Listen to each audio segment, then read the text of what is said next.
حضور علیہ الصلوۃ والسلام پر جادو کر دیا تھا۔ اس کے اندر ایک موم کا پتلا بھی تھا جس کے اندر 11 سوئیاں بھی چبھی ہوئی تھی۔ جادو کی شکل میں پریشان کرنا۔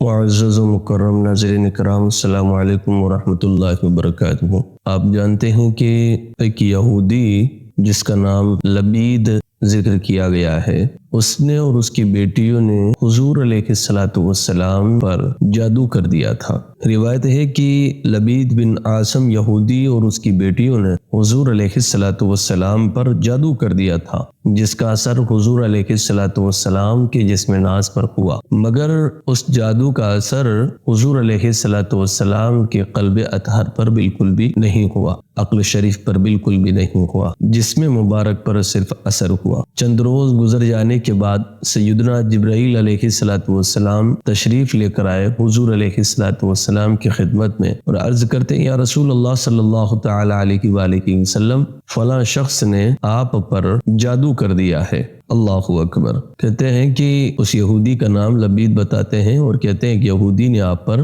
جادو کر دیا ہے۔ اللہ اکبر۔ تو جادو کا جو کچھ سامان ہوتا ہے اس کے متعلق بھی جبرائیل علیہ الصلوۃ والسلام بیان فرماتے ہیں کہ وہ فلاں کنویں کے اندر ایک پتھر کے نیچے دبایا گیا ہے۔ حضور علیہ الصلوۃ والسلام نے حضرت علی رضی اللہ تعالی عنہ کو بھیجا اور ان سے دیکھنے کے لیے فرمایا۔ حضرت علی جاتے ہیں اس کنویں پر اور اس کا پانی نکالتے ہیں، اور پانی نکالنے کے بعد میں اس کے نیچے کھجور کا ایک گہابے کی تھیلی اس سے برآمد ہوتی ہے وہاں سے، اور اس کے بعد میں حضور علیہ الصلوۃ والسلام کے منہ مبارک اس تھیلی کے اندر جو کنگھی سے ٹوٹے ہوئے رہتے ہیں وہ رہتے ہیں، اور کنگھی کے دانے چھوٹے چھوٹے، وہ کنگھی کے جو دانت ہوتے ہیں وہ بھی اس کے اندر رہتے ہیں، اور ایک ڈور یا کمان کا چلہ بھی تھا جس کے اندر کیا تھا، 11 گانٹھیں لگی ہوئی تھی۔ اس کے اندر ایک موم کا پتلا بھی تھا جس کے اندر 11 سوئیاں بھی چبھی ہوئی تھی۔ اللہ اکبر۔ وہ حضور علیہ الصلوۃ والسلام کی بارگاہ میں پیش کر دیا جاتا ہے، اور اس کے بعد میں قرآن مقدس کی یہ 2 سورتیں قل اعوذ برب الفلق اور قل اعوذ برب الناس نازل ہوتی ہے،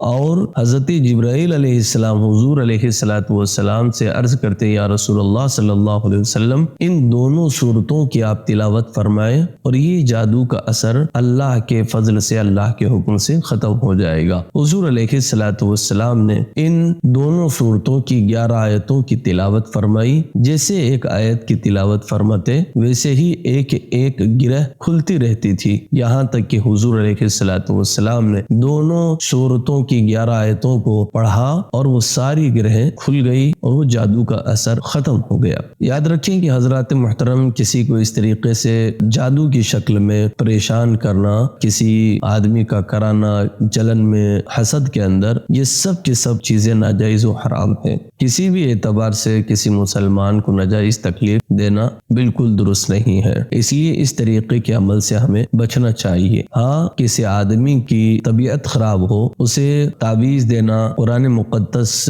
کی آیات لکھ کر اسے گلے میں ڈالنا، تو یہ سب چیزیں درست ہیں، مگر جادو ٹونا کرنا، کسی آدمی کو پریشان کرنے کے لیے، تو اس طریقے سے یہ سب چیزیں ناجائز ہے۔ قل اعوذ برب الناس اور قل اعوذ برب الفلق، یہ 2 صورتیں جو ہیں، اگر کسی بھی انسان کو اس طریقے سے لگتا ہے کہ مجھ پر کسی نے جادو کر دیا ہے، یا تو وہ شخص یہ 2 صورتیں لکھ کر گلے میں پہن لے اور اپنے کھانے پانی پر انہی دونوں صورتوں کی آیتوں کی تلاوت کرے اور وہ دم کر کے پیتا رہے، انشاءاللہ تبارک و تعالی اللہ رب العزت کے فضل سے وہ جادو جو اس پر ہو رکھا ہے اللہ تعالی اپنے فضل سے ختم فرما دے گا۔ والسلام علیکم ورحمۃ اللہ۔